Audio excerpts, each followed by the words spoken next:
We're doing some film analysis from a game that was exciting on offense, but not so on the defensive side if you were watching as an Eagles fan.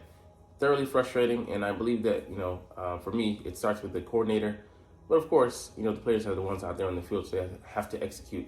But once again, us falling into the trap of the Washington Commanders game plan.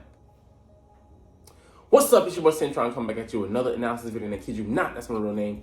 Eagles film analysis, all 22 defensive takeaways from the Commanders road game. Yeah, man. We do have to take into account that, the coordinator that they have played against us in the Super Bowl, so he knows what it takes to beat this defense. And even though this is only his second time going against Sean Desai, the philosophy is Vic Fangio sculpted defense, comes from his coaching tree. And like I said, he played against that in February. So having knowledge of the philosophy, what we want to do, ideally, he knows what is required to beat it. And just got to tip our hats to him. And this time we're done with this round. Play for next year with them. But let's get into it. Anyways, like I said, they came out with a lot of quick game, and Howell was decisive, and it prevented the pass rush from winning. So from getting home, when they're getting the ball off, he had a 2.4 second get off.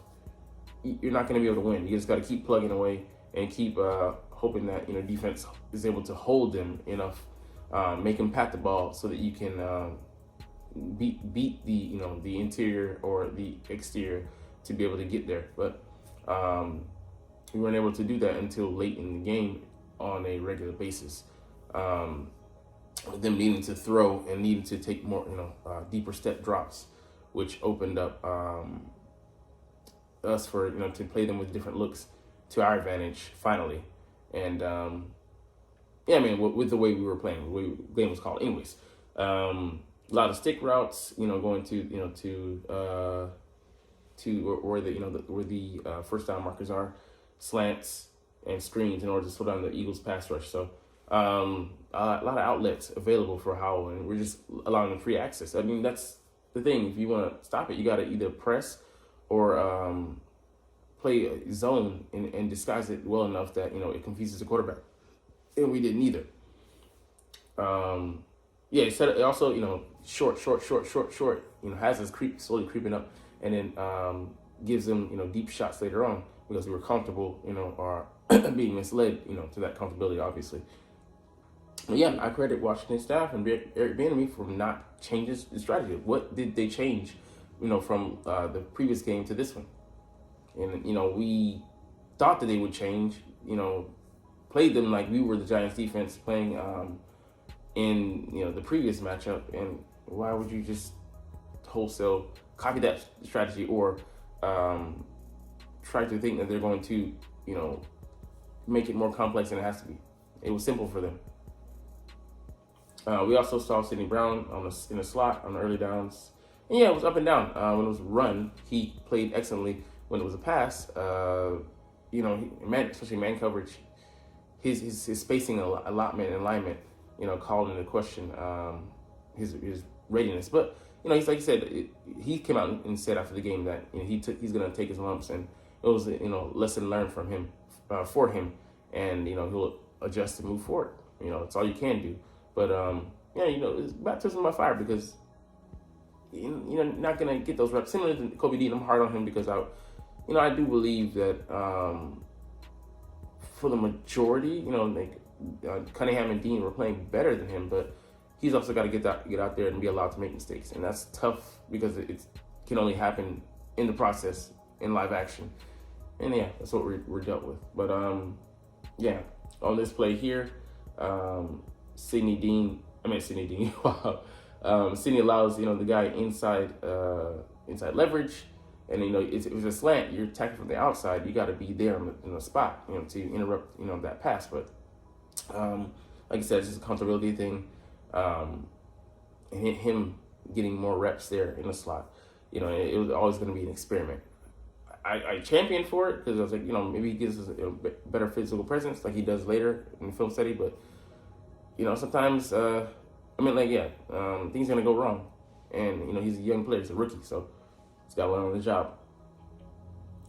So yeah, we're playing too much off coverage, and it's like it's not that we play off coverage; it's the amount of space we're giving. So like he says here, I agree. James Bradbury playing off on a running back. What's the liability that you're going to use him on a vertical route? It's very low percentage. You got to know that that's got to be a screen. Like you got to play up. At least 5 yards. But giving that much respect to, like for me, giving that much respect to Sam Howell, it's unremitted. Doesn't really have a backing, a solid foundation of concrete evidence as to why. Giving that much space to Brian Robinson, he runs like 4.5 or 4.6 or slower. He's not gonna beat you deep, even you, James Bradbury. So, it's like time and place, and like that's either him as a veteran just strictly trying to adhere to the scheme, or being coached like that. And I don't know where it lies, but either way, it's got to be, it's got to stop. It's got to stop. So it's just like for me, that's just common sense. But I think for me, when we go into a matchup and we're playing cover 6 and cover 4 and cover 2 and cover 3 and cover 1, it's just I feel like it's too many coverages. Like on a occasional basis, like 2 or 3 snaps, I could say make a case for cover 6 and cover 8. But when you're regularly rotating so many things in and out, I just feel like the Miami matchup, it was a lot simpler. We had like 3 or 4 coverages that we used, and that worked well because it allows us to settle in. All these coverages require different alignments, different view on how you're viewing the quarterback, and different goals, and as well as incorporating subsets of brackets and stuff. It's just I feel like it just complicates things a bit too much. And like I said, I feel like Desai got too cute, too complex, too complicated when they just kept it simple. At least in their philosophy, their idea, they're gonna keep it short, and of course throw in some confusion, which we'll get to later. So that's just a bit much for me. It's my unprofessional opinion, but I have a really good instinct as far as like sussing things out. I may not understand it completely, but I can, and if I analyze it enough, I can get to the heart of it and make some kind of sense. All right, let's see here. Yeah, Jordan Davis. It just sucks that he's not healthy right now. Completely healthy. He's dealing with a hamstring issue. We'll get to that later. But yeah, it's different with him out there and with him not out there, and we don't have a replacement for him right now. He's a one-of-one kind of player. He gives you lighter DN speed, but elite size, and he doesn't sacrifice either with his athleticism at his size, which is just incredible. But yeah, this is one of the plays where I'll say that Dean was played poorly. He came inside here. They kicked out Zach Cunningham, and then Dean's got to be there in that spot to fill that hole, and then it leaves Darius Slay, which he lets the guy get a whole bunch of extra yards. But I'm not looking for him to set the edge. From this angle, you can see where Dean went into the trash here, when he should have, covered that hole right there. So, yeah, it was a very good, blocking scheme for them to get, him free, Brian Robinson, and taking advantage of one of our guys not being out there. And it just sucks, but we're back. We're struggling with every one of our D tackles has dealt with health issues at some point, or is still dealing with them, and that's just tough because there are no replacements coming in, no guy that's fully healthy. And we just sent off one guy who was, and we needed him to be sacrificed, for the greater good. For the other guys coming back at other positions, Cam Dragon is coming back, and after that we deal with Quez and Justin if they're available to come back healthy. But it's kind of it's a good problem to have, but it's a problem nonetheless. The cornerbacks play some bad snaps. And James Bradbury. Yeah, I don't really fault Reed Blankenship. This one for me, Bradbury, him guessing, and he's done quite a bit of that, this year. Like, he just gets wrong. And for me, if you're going to play that, first of all, let's just pause it here. You're off and you're expecting a slant. You got to be around here if you think that's a slant. I get you being here because, you don't have the over-the-top help, but it's just like I know that he's has superior speed. I think that's Terry McLaurin he's going up against, but yeah, you gotta. I mean, you gotta play either up and go for it. You just get beat outright. But what he does is kind of like halfway in between and just leaves him in position just enough to get beat. But he's figuring that going to the deep, the shorter stuff, slant or curl, and they get him similar to Tyreek Hill. We thought he was going short, but he went long, and that's been something that they just schemed up. Obviously they probably looked at in the tape and saw like, okay, he's vulnerable to that double moves and such, but also they lull you to sleep where think it's something short and they go deep. So yeah, I like that coverage by Bradbury, and he's been getting beat. I think he's been beat for 5 touchdowns so far this year, and he's had a very great season last year. But the lows, like I expected him to have a down year, with last year being the outlier, come back to earth something. But it is what it is. Got to go in the film room and study yourself, self scouting, first and foremost, and be accountable. And I know he will be, but we'll see if that's an issue in the next game coming up, which I don't think it will be because the emphasis will be put on, discipline. Slay, getting caught here. Yeah, that was one for me as well. He got caught looking in the backfield. We had an all-out blitz, but Carter and N'Kobe Dean helping him out here. Really changing the launch point and accelerating the pass. If that didn't happen, Slay gets beat here. So you see that swim move and him blowing up that block affects that pass because he's not able to have that extra like half second or so he needed to comfortably launch it. Man, if he does that, man, Slay gets burnt here. Because I'm like, you're peeking in the backfield for what, Slay? Like, you're man-to-man here. You're mano-a-mano. Yeah, you can say the safety. He had so much other stuff to filter through, Kevin Byard. You got to be step for step with Brian Pringle. And you know that he's their deep guy. So, again, discipline. Like, Slay had the better game of the two corners, outside corners between him and Bradbury. But, yeah, there was some iffy, touch and go moments. All right, Sean Desai, he has had like 8 different starting 5 combinations in the secondary in 8 games. And it's like, this one is our best one, but actually we played better with this one because those guys are more used to playing with each other. Like Terrell Edmonds used to playing with Sidney Brown, backup guys. Josiah Scott used to playing with backup guys. And those guys are used to playing with each other. So, that allowed them to play with better syncopation. Synchro capacity. You know what I'm saying, though. But these guys, new guy to the mix at cornerback 3, playing in a completely different role. Kevin Byard, completely new guy. This guy coming back from injury. This is our best. Not best. Maybe not with him. Bradley Roby will be the best 5. This is outside of Sydney. This is our best quartet of starters at the 4 secondary positions. But them not having really time together, chemistry, that hurts us a lot. And yeah, they have individual responsibilities, but as a cohesive unit, they all play in unison. So that's tough, man. That's really tough. I think we'll gel down the stretch, but this brutal stretch of Seahawks and 49ers at home and at Chiefs and at Cowboys to end that stretch is going to be tough. We're going to be battle tested, and what do we come out this as? 5-1, which would be a godsend. 3-3 could be more likely. 3-4, which would be I'm losing it. 2-3, which would be unacceptable. 4-2, which would be maybe most likely, but it would be a win.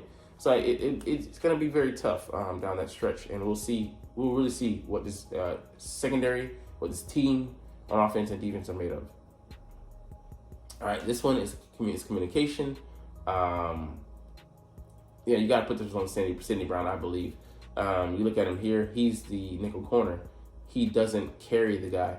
when he's, there's no over the top safety help here. So he's got to be in, put himself in position to defend that play. And I think it's like he really, put himself as a nickel corner when you got to be the safety as well and carry that guy up the middle.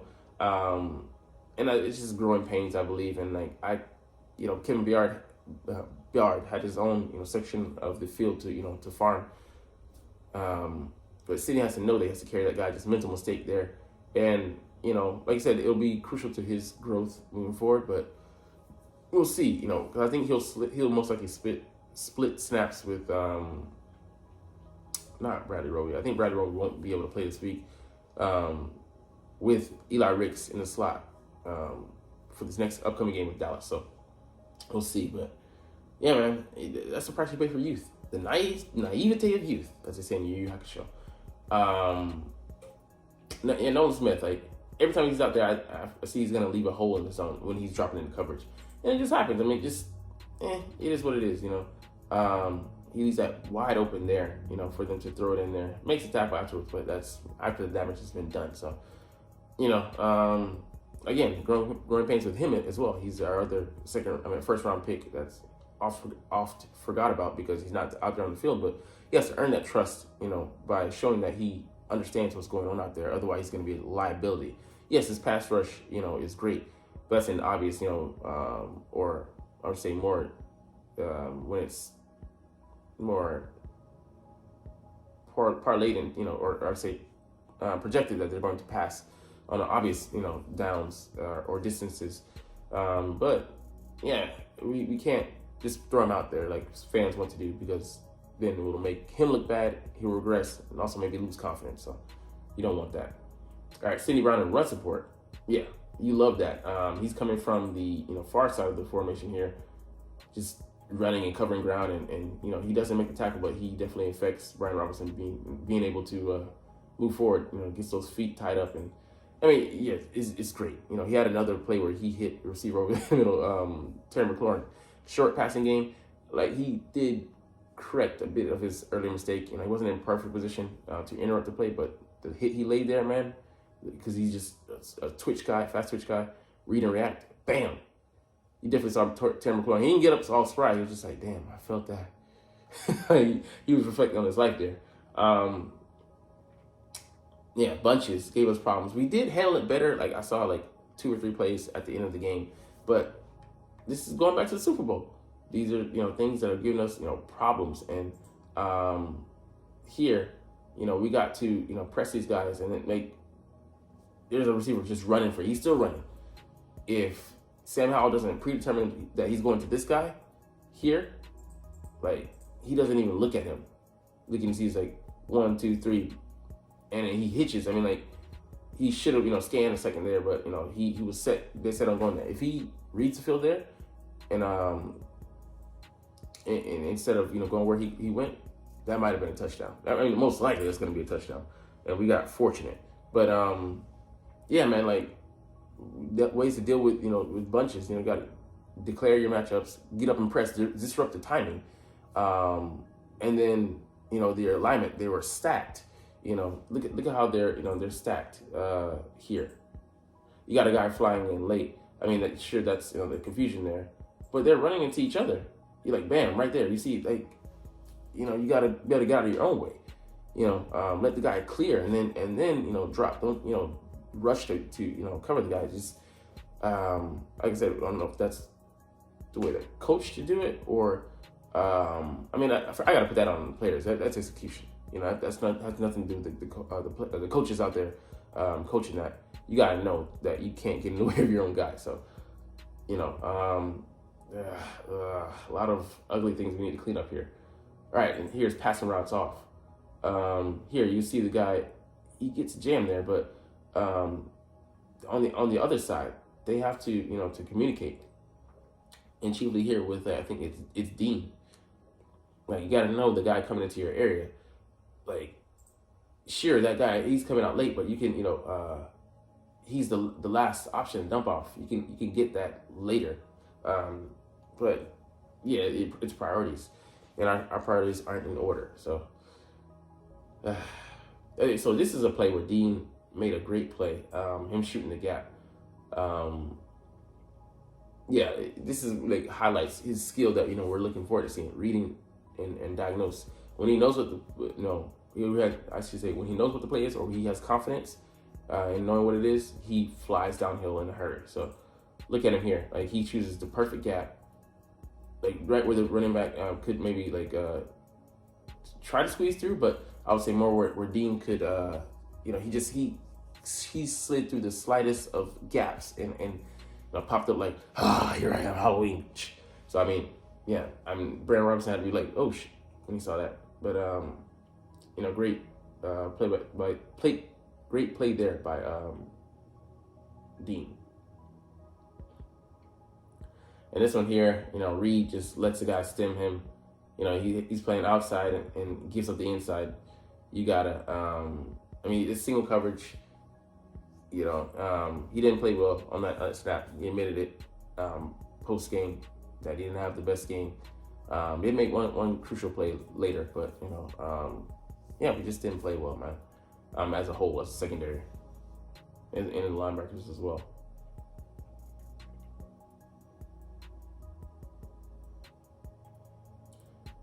All right. This one is when we're discipline. Ricks jumps to short route where he needs to drop here. He needs to stay with in this area, drop to this zone. So it just mental mistakes, errors. Even though the result was an incomplete pass, that was more on the receiver than anything. I think we have the same here. Okay, well, this is a highlight to Reddick. It shows you that he just gets past Wiley, gets to the quarterback, strip sack, and we were able to, let's see, what drop step was this? Was it like a 3-step? 1, 2, 3. They tried to get the ball out quick, but Reddick just beats this guy so fast and is able to to get in the face of Sam Howell. So he didn't really have a choice there. Either he gets the ball out immediately, which it doesn't like maybe someone was open at the moment, but or he has to eat that sack, which he did.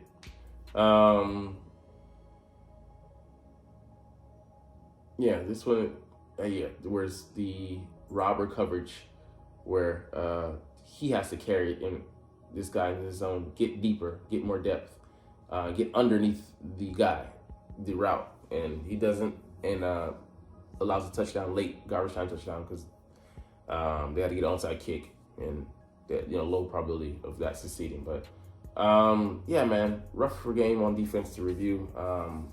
I want our guys to, I would say, some of the concepts, looking at it, more so lean on the side of execution than I thought. But still, I would say,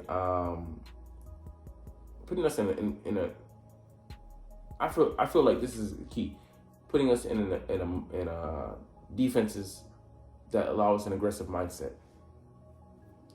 Playing passive leads to passiveness. You're not going to move me off that. We're going to get to the injuries, injury report for this upcoming game. We're going to get up out of here. All right, so Bradley will be with that shoulder, DNP. I don't want to say something else.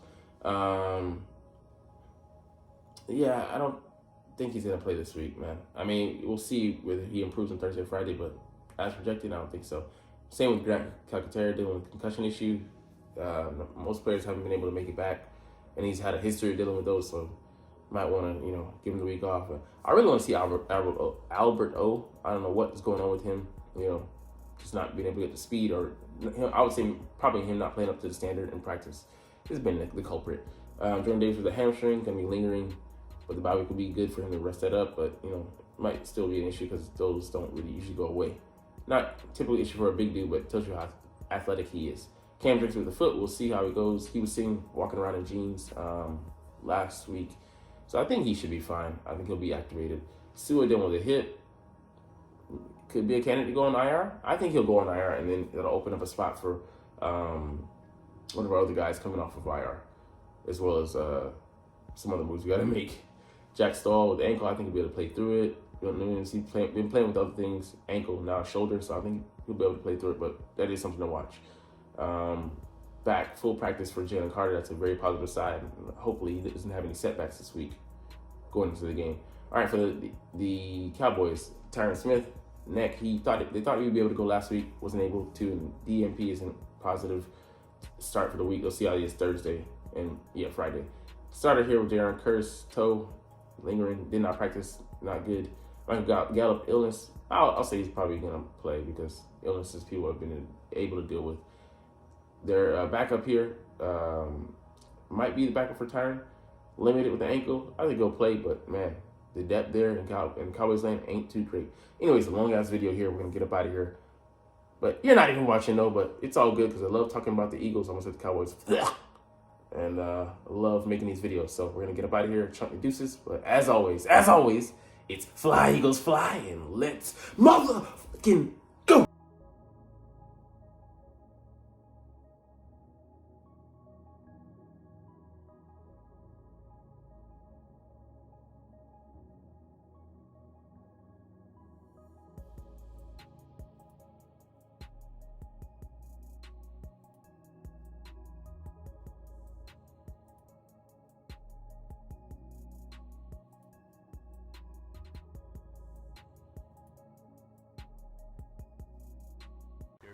Like, comment, share, and subscribe if you want. Thanks for watching. Check me out at Centron Anime, Centron Life, or Centron Laughs, or other social media.